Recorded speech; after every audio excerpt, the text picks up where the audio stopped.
2,000พักกัน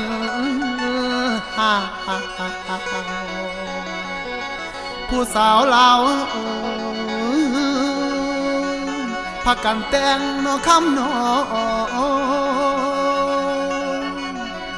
ทางน้ำแดงข้าวแป้งไปหาซื้อมาแข่งกัน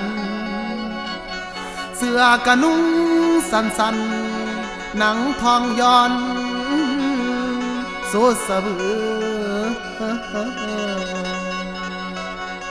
ละสั่งมาคือเอาลายสั่งบ่อายแท่นอเจ้า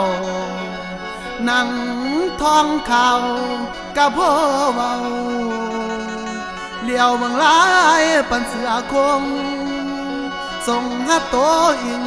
ติ่งพากันสิ่งลื่นคล้องระวังแน่พวกน้องเด้อพวกน้องอย่าได้แต่งให้เกินโตอย่าโซหลายเด้อสะบือพวกผู้ชายน้ำลายน้อยพวกผู้ชายน้ำลายย้อย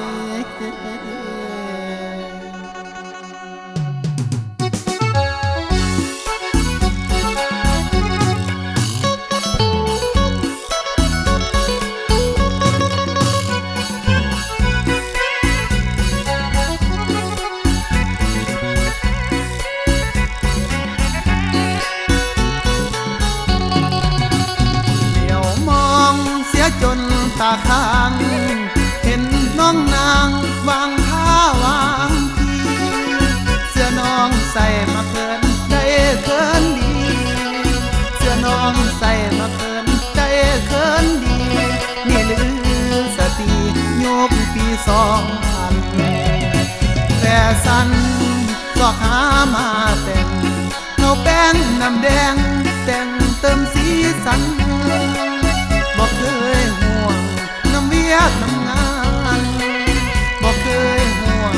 น้ำเวียกน้ำงานเสื้อกะใส่สั่นๆพากันโวยสะบือพากันซื้อแต่แนวแพงแดง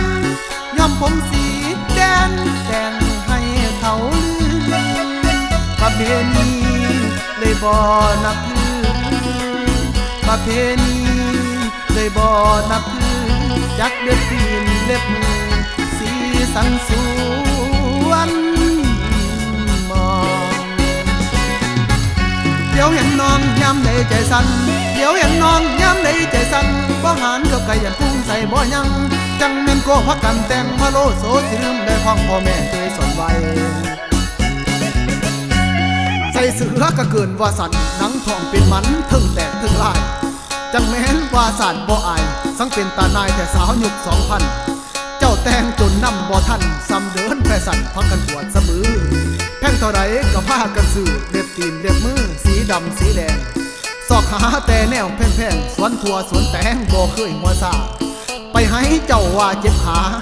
ไปหน้าเจ้าว่าขี้ขาดปัดย่ำกินบ่นั่นพ่อปานสมมวยปัดย่ำกินบ่นั่นพ่อปานสมมวย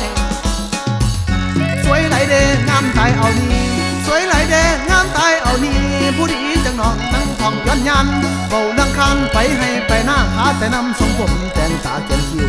จักสีสิวสีแดงทาปากจักสีสิวสีแดงทาปากหากว่าใส่เสื้อสันเกินกินยังโซ